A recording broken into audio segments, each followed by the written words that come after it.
Hey YouTube, this is Steve from Average Joe's Fantasy Football, and we are in round one of the fantasy playoffs, at least for most people. So this is a very important week for week 15. We've got every team playing. There are obviously a Thursday night game, of course a Monday night game, but be aware there are 3 games on Saturday. You've got the Colts versus the Vikings, Ravens versus the Browns, and then Dolphins versus the Bills. So very important that you guys remember there are 3 teams playing Saturday as well. That way you guys are ready for your lineups. Now, one thing I want to note, if you guys have obviously paid attention to the Monday night game, unfortunately, Kyler Murray is looking to be missing this season, unfortunately, due to a torn ACL.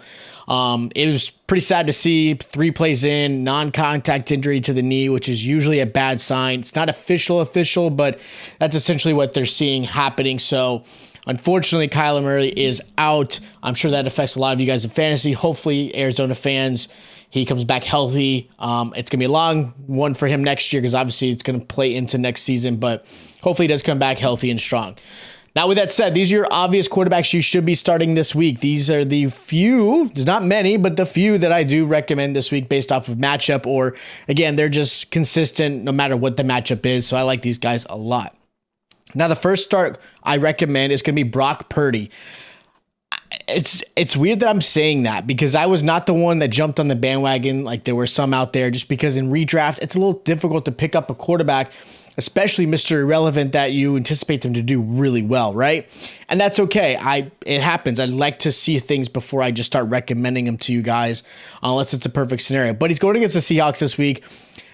Again, prior to the last 2 weeks, Seattle's averaging 19 points a game for like 3 weeks there. So they're allowing a lot of points. Last 2 weeks, they had Sam Darnold and Wolford to play against. These are quarterbacks that you're not expecting anything out of. So I know some people are kind of hesitant against Seattle, but Seattle's defense has not played well. They've just played some really bad quarterbacks. Purdy's done a really good job in the Shanahan offense. Again, I think what Shanahan does as far as keeping his offense, it's plug and play. And I hate to say that against the quarterbacks, but it is. It's plug and play. It's, hey, let's get the ball out fast, get them to your weapons, and let them do their job. Now, losing Deebo Samuel is going to play a factor in this, so you may want to be hesitant in playing him. But I do like the matchup. I think this is a really good matchup for him. It is going to be a fun game to watch with, obviously, the 49ers Seahawks as a rivalry game, but again, he's one I would consider if you're really hurting at quarterback. Another quarterback I like is Jared Goff this week against the Jets. Now, the Jets are a really good defense, so I do understand that. So there is some hesitation there, but I know a lot of people will consider sitting him this week just because of that performance. But I love this Lions offense. The Lions offense looks really good with health on their side. Getting DJ Chark and DeAndre Swift back, the last 2 weeks, Goff is averaging 23.5 points. That's huge. Now, do I see 23 points in this game? I wouldn't necessarily say that, but I can see him in an 18 to 20 point range because no matter how this defense plays, the Lions offense is just a really good offense. They've got a lot of great weapons. Amon-Ra, you got DJ Chark, you got Reynolds, Swift, Jamal, you name it, they've got somebody to get the ball to. So I like Jared Goff as a nice little start. Now, the last quarterback I want to mention is a good start. It's going to be Taylor Heineke versus the Giants. Now, you can also say Daniel Jones. Don't get me wrong. Daniel Jones is probably a good start as well. But I like Heineke a little bit more. Last game, Heineke put up 17 points. They're coming off of a bye, which I think is going to be big. They're going to be obviously fighting for a playoff spot like the Giants. But coming off the bye, they're a little bit healthier, a little bit more rested, more of a game plan that they can have against the Giants than where obviously Giants against them. So I think that helps a little bit. And right now, Giants have allowed 21.6 points in the last 3 games to quarterbacks on average. So that's a lot of points. And again, this should be a fun game to watch. Obviously, ended in a tie last time. We'll see how this figures out in this particular matchup. But I do like Heineke. And like I mentioned, you could also put Daniel Jones. His rushing ability has just always been such a strong suit for him. Now, as far as quarterbacks I'm going to sit this week, I've got Trevor Lawrence versus the Cowboys. Now, you may have to start Trevor Lawrence, and that's okay. I'm not going to kill you for it, and who knows how he plays. But Cowboys have given up 13.4 points to quarterbacks, only 206 passing yards.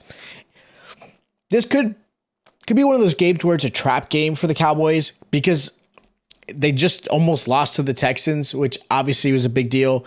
And the Jaguars are definitely a better team than Houston. They've got a better offense. Their defense is suspect. Like, it's just anybody's going to score on them. But I think that's what's going to make this game entertaining. Now, if Cowboys do end up scoring and actually playing well, then Trevor Lawrence has to play in garbage time, which might help his stats and kind of pad those for you guys in fantasy.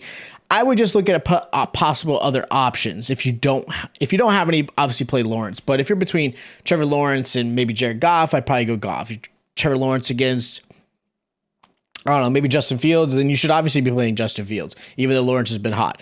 Now, Cowboys, they've only given up 17 points to a quarterback this season twice, and that's Aaron Rodgers and Justin Fields. So, realistically, they're a really good defense. And Cowboys have held quarterbacks to, like Burrow to 14 points, Jalen Hurts to 16 points, Kirk Cousins to 2 points. So, again, I'm not hating on Trevor Lawrence. I like him a lot this season.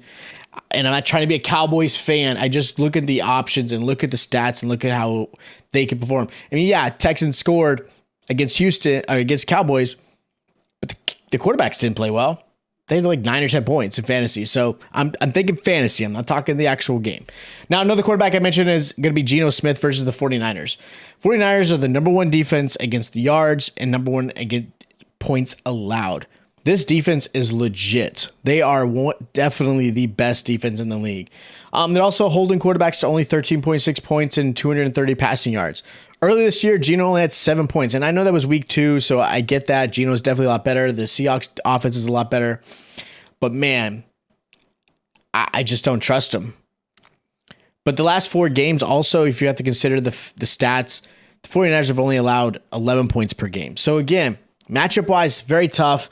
Good game. Don't get me wrong. It's going to be a good game between these two, but I'm sitting Geno.